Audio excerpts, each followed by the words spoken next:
não parar, não precipitar e não retroceder. Então dizer para esse cara, sabe quando nós vamos parar? Nunca. Nunca na sua porca vida. Né?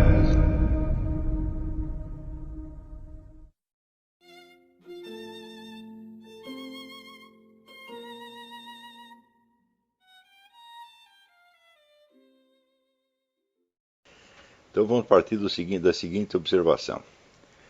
Quando você percebe um objeto qualquer do mundo exterior, ou mesmo quando você percebe um estado interior seu, vamos dizer, este é um ato imediato que decididamente não é de criação sua, quer dizer, você não modifica o objeto.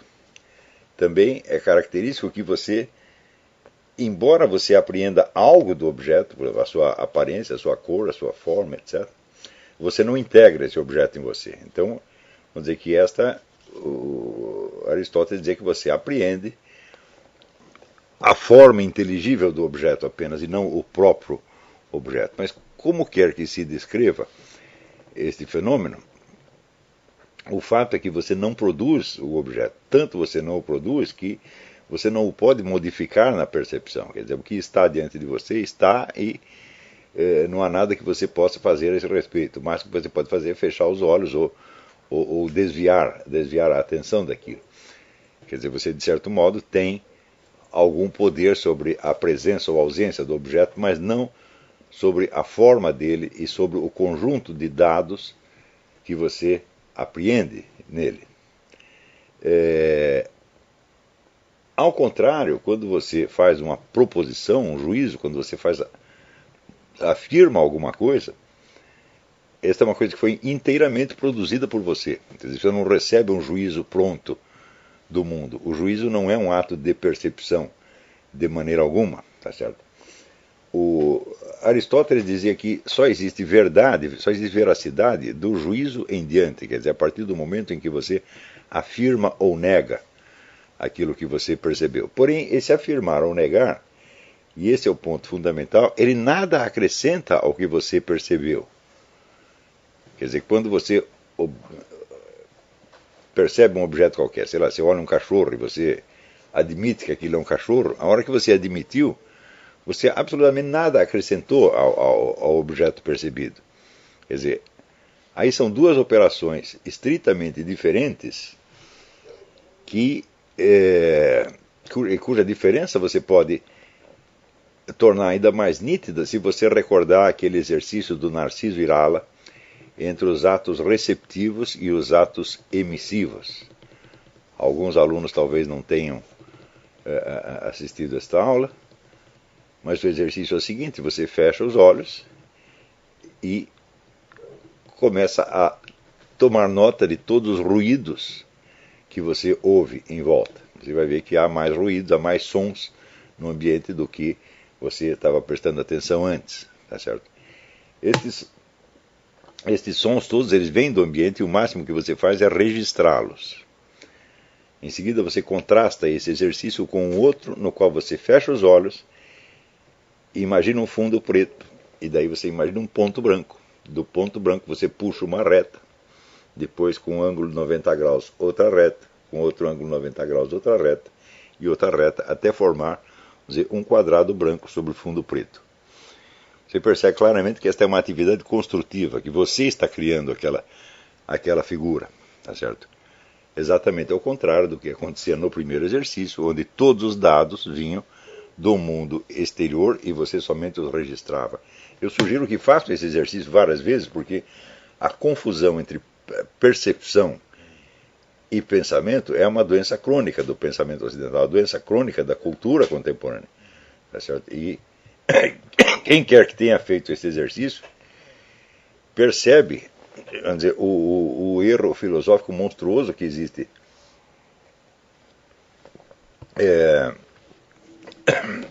na ideia de que nós projetamos sobre o mundo exterior as formas a priori da nossa cognição, tá certo? Então, se nós projetássemos, quer dizer, se fosse uma coisa que vem de nós deveríamos poder modificar isso de alguma maneira. Nós deveríamos poder manipular as formas percebidas como manipulamos as formas imaginadas e pensadas. E o fato é que nós não conseguimos. Então,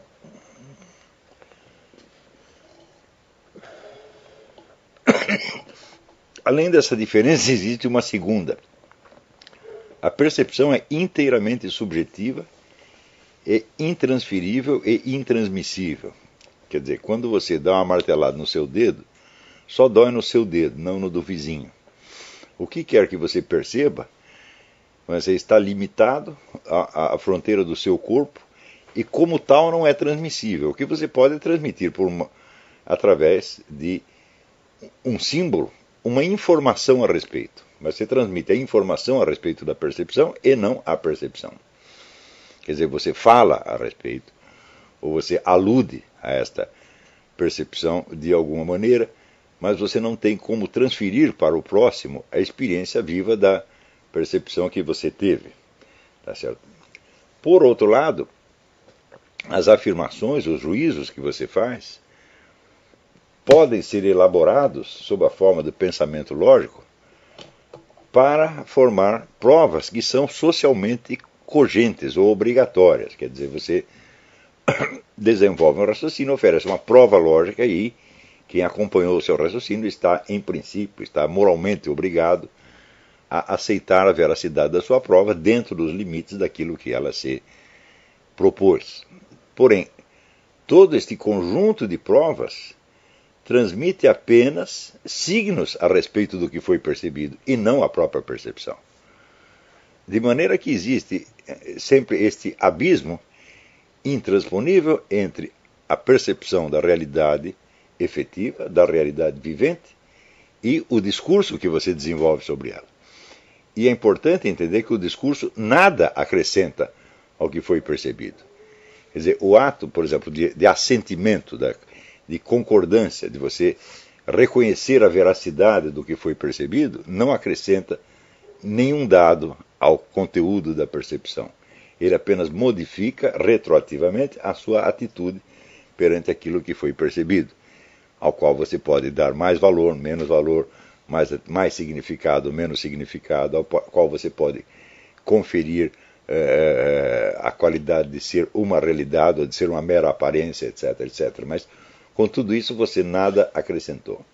Isto aqui é a mesma coisa que dizer que aquilo do qual você toma conhecimento no objeto é absolutamente intransmissível. E tudo que nós podemos fazer é transmitir signos. O reconhecimento destes signos depende inteiramente de uma operação analógica que o seu interlocutor vai fazer. Quer dizer, ele vai se reportar a experiências análogas que ele teve e com estas experiências ele vai conferir, ele vai injetar um significado existencial naquilo que ele ouviu. Ou seja, seus juízos e proposições serão preenchidos de um conteúdo perceptivo que já não é o seu, que é o do seu interlocutor e que é apenas análogo ao seu. Nós todos sabemos que essa operação não tem sucesso garantido. Quer dizer, as recordações que o ouvinte pode evocar podem ser mais ou menos adequadas à compreensão daquilo que você disse. E às vezes, se a pessoa radicalmente não tem aquela experiência, o que você disse como expressão de uma realidade, como expressão de uma percepção, é ouvido pelo outro apenas como uma hipótese lógica. Aquilo que você diz que é, o indivíduo vai ouvir na clave do pode ser. Quer dizer, se não é uma proposição autocontraditória, quer dizer, uma proposição que faz sentido, então o indivíduo vai entender o sentido lógico da proposição, mas ele não vai apreender o conteúdo fático daquilo que você está transmitindo. Tá certo? Então, por exemplo, se você conta uma história a respeito de sofrimentos que você teve, por exemplo, quando estava doente, ou sei lá, alguma coisa, foi atropelado, qualquer coisa assim, a eficácia da sua narrativa depende inteiramente de que o interlocutor consinta em buscar na sua memória afetiva elementos análogos que lhe permitam identificar-se imaginariamente com o que você sofreu.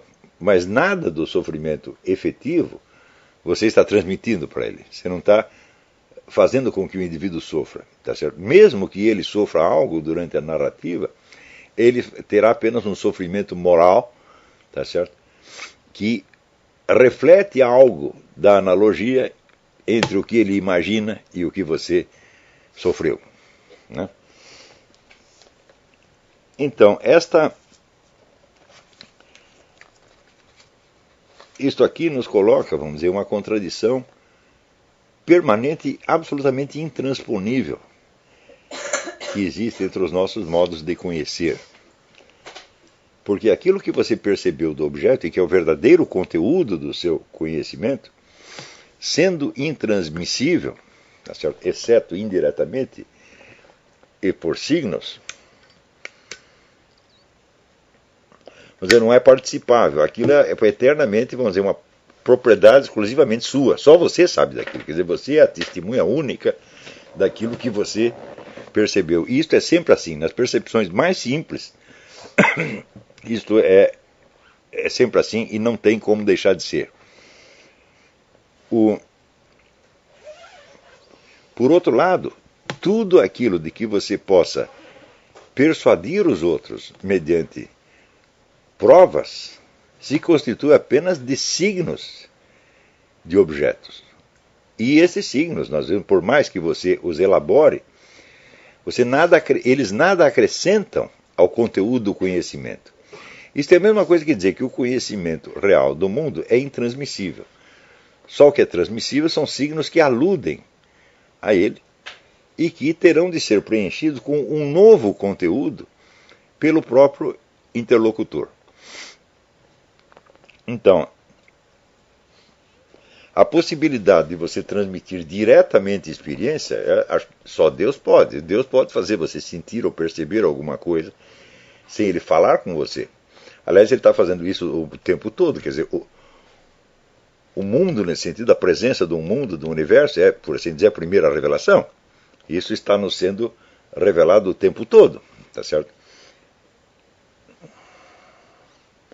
Mas este abismo que existe entre, vamos dizer, o testemunho pessoal direto, entre a certeza pessoal direta e a prova socialmente cogente, este abismo não é transponível. Ou seja, tudo, vamos dizer, na participação dos outros no conhecimento que nós temos, tudo se baseia em duas coisas: na analogia e na confiança. Quer dizer, o indivíduo, o seu interlocutor, consente em tentar imaginar as coisas do jeito que você as descreveu. Se ele não consentir, não há absolutamente nada que você possa fazer. Não é certo?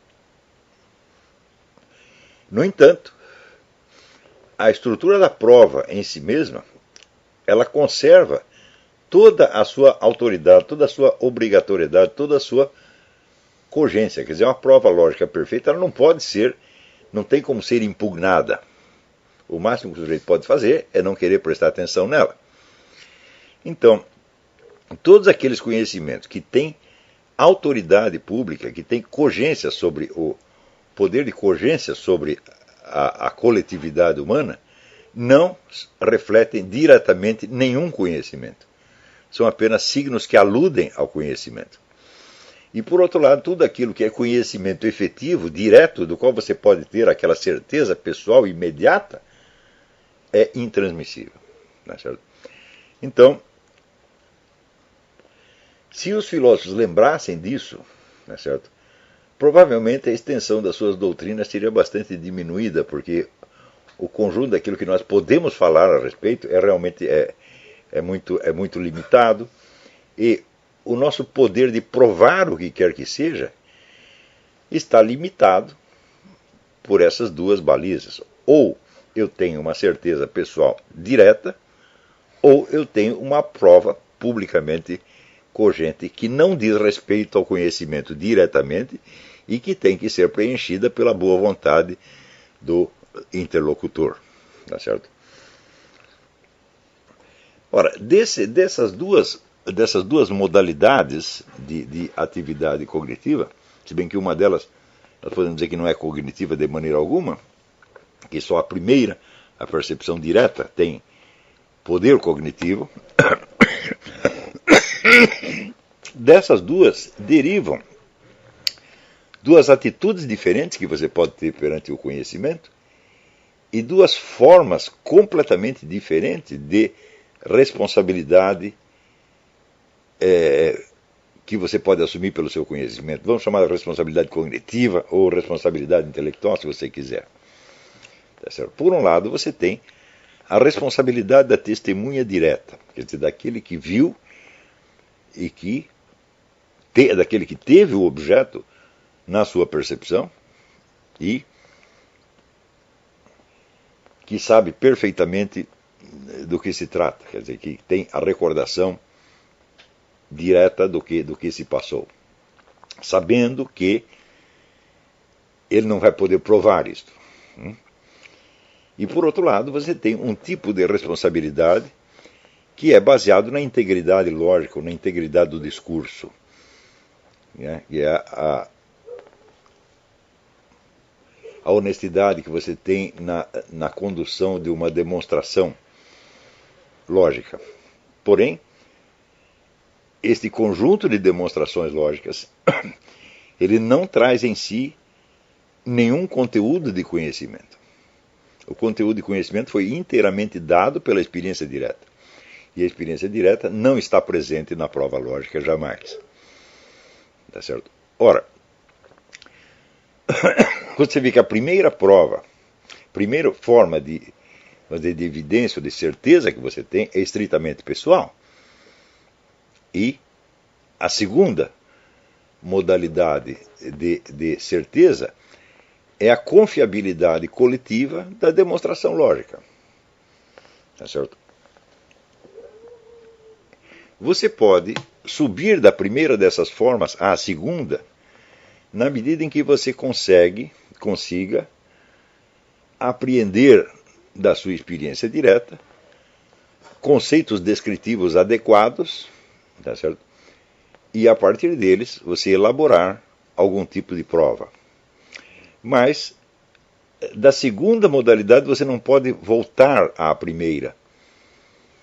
Ou seja, nenhuma demonstração lógica do mundo, por mais perfeita que seja, ela pode por si lhe devolver o objeto de experiência a qual ela se refere.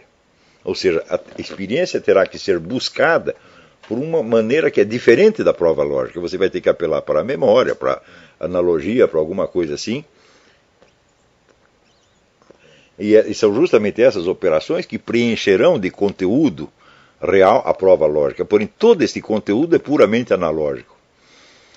Ou seja, a validade de toda e qualquer demonstração lógica que não seja puramente formal e que pretenda se referir a fatos do mundo, esta validade é sempre puramente analógica e nada mais. Então,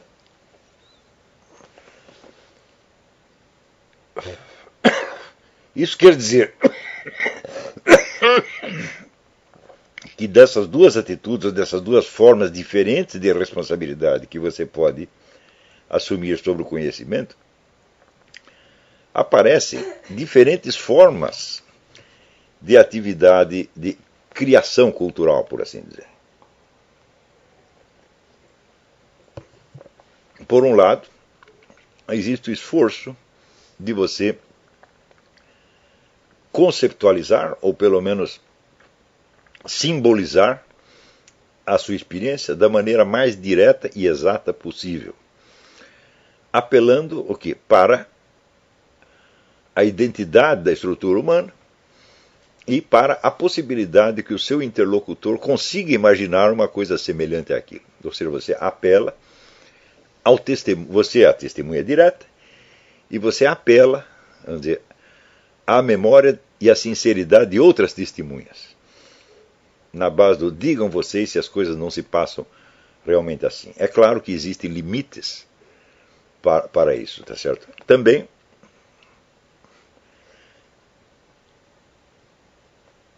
é claro que a partir do momento em que se forma uma identidade, uma concordância entre esses dois testemunhos, o testemunho direto e o testemunho analógico do interlocutor, pode haver uma imensa diferença de interpretações a respeito. Ou seja, os juízos que você pode extrair dessa experiência são muito diversos.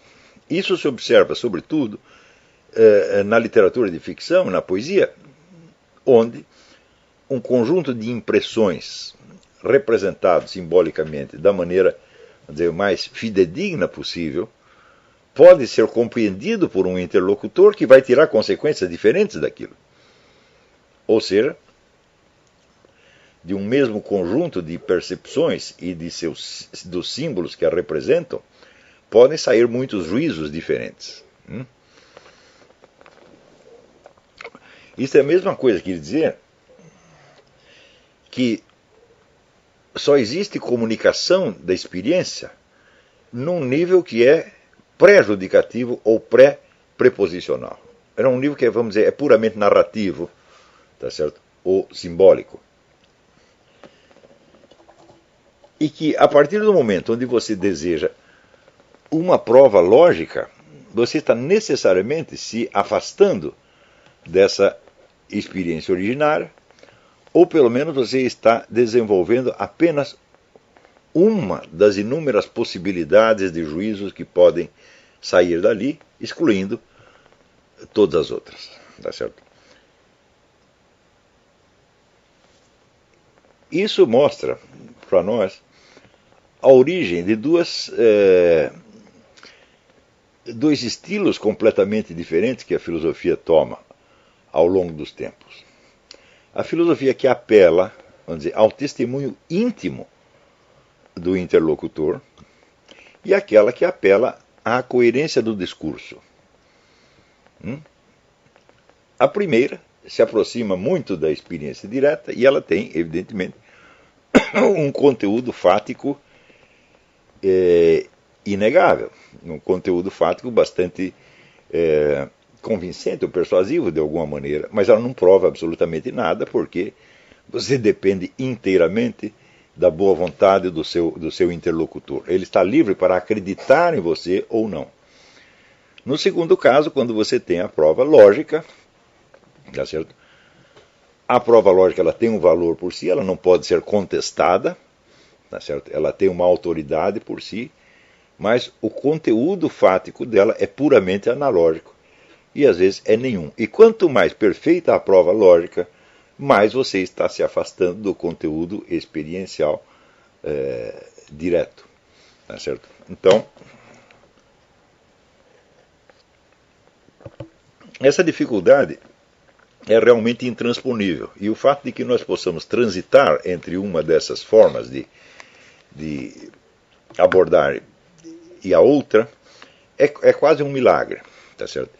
Mas esse milagre só se realiza por causa de um fator que está presente na primeira dessas formas de conhecimento, que é, vamos dizer, a compreensão humana e a evocação que o interlocutor faz das suas experiências analógicas. Em última análise, tudo vai depender disso. Até a própria prova lógica acaba dependendo disso.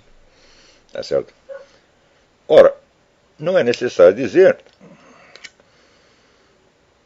que dessas duas abordagens, uma se atém o mais possível ao mundo da experiência pessoal direta. Quer dizer, um indivíduo expressa a sua experiência e ele apela a que os outros refaçam mentalmente, imaginariamente, ou através da memória, a mesma experiência. Ou seja, é uma comunicação que depende inteiramente da honestidade pessoal e direta na comunicação. Você não pode forçar ninguém a entender ou a admitir o que você está dizendo. Tá certo? E no outro caso, você tem a cogência, a autoridade de uma prova lógica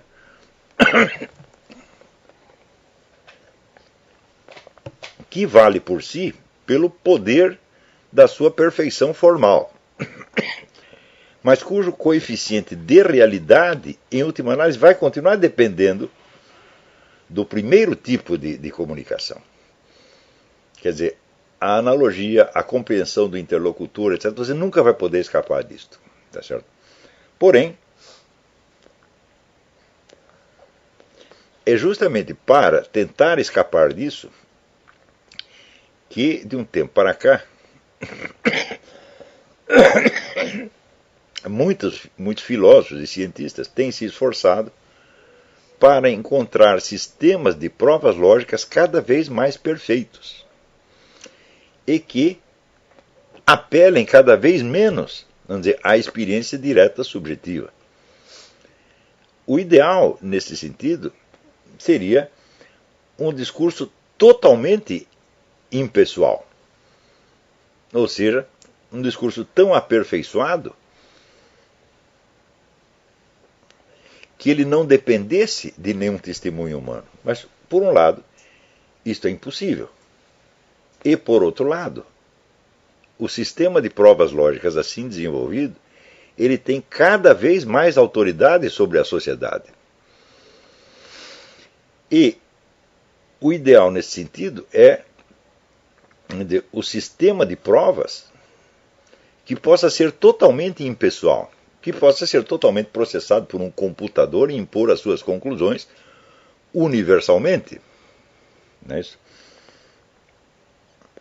Então, é claro que o coeficiente de realidade daquilo que está sendo dito vai sempre remeter à experiência pessoal direta. Direta ou analógica. Tá certo? Porém, a cogência, a autoridade, depende única e exclusivamente da perfeição da prova lógica. E essas duas coisas vão em sentido exatamente oposto. Tá certo? A ideia mesma, vamos dizer, de uma ciência universalmente válida e que se imponha, vamos dizer, a todos os seres humanos. O canal tranquilo? Então, na nossa comunidade do YouTube a gente sempre deixa alguma postagem, juntamente com alguns links de livros para vocês adquirirem. E também deixamos sempre aqui nos comentários e na descrição do vídeo nossas redes sociais. Então se inscreva no canal, siga a gente nas redes sociais e quem puder apoie o nosso canal financeiramente. Temos Pix, Vaquinha, Apoies e temos nosso conto também para quem quiser nos ajudar. Tranquilo? É isso aí. Sempre com Deus, pátria, família e liberdade por um Brasil melhor. Valeu!